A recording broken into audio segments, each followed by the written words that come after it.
From its isolation policies during the Edo period to its expansionist policies in World War II, Japan has had different ideas on its foreigners. In modern-day Japan, things are right in between these extreme ideologies.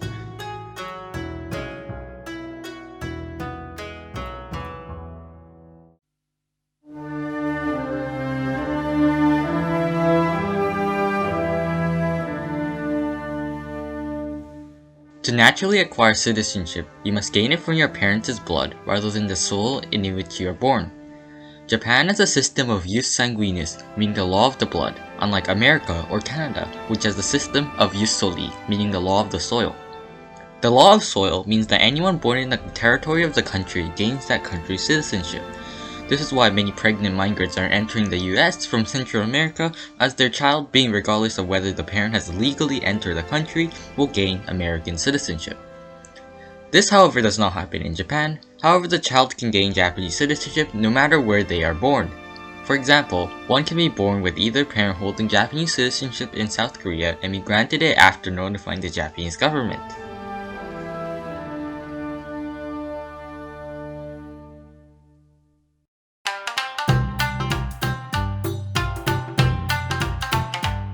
Japan has made it illegal for you to have dual citizenship, but with several asterisks. But there are several ways you can have dual citizenship legally in Japan.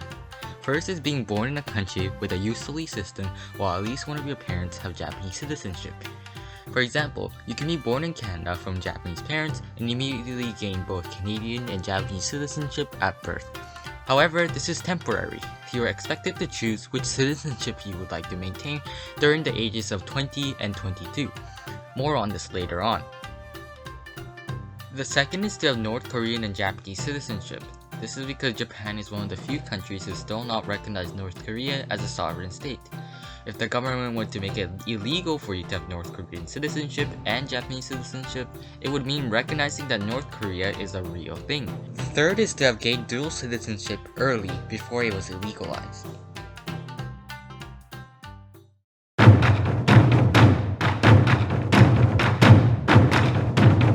It's not. Remember when I was talking about the fact that you have to choose which citizenship you want to keep when you're 20 to 22? The Ministry of Justice doesn't even ask you. It hasn't even asked anyone in the 40 plus years that this law has put into place. It's simply a recommendation. And even if you're told to, which no one has, you could declare that you want to keep your Japanese citizenship and you will renounce your foreign one because they have no system of checking if you did that at all. This even applies to immigrants seeking to be naturalized in Japan. They are only assumed to have renounced their foreign ones.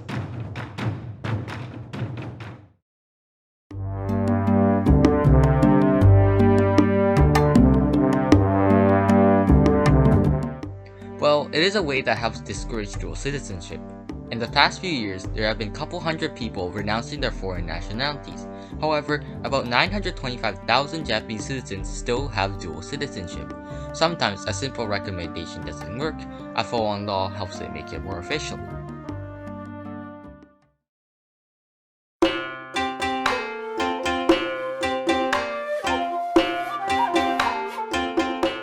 There have been several outcries for the legalization of dual citizenship over the past 10 years.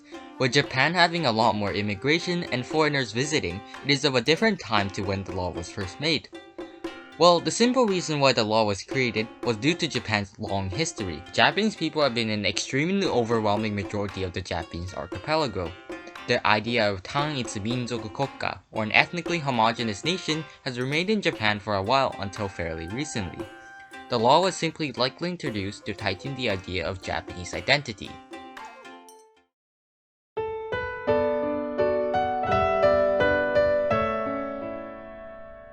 Japanese nationality laws are rather different from the ones seen in Canada and the US due to its many different ideals and history. There are a couple of ways to hold dual citizenship in Japan, both legally and illegally without going to jail at all. The law was created due to Japanese values and to prevent dual citizenship, but may be outdated. Thanks for watching.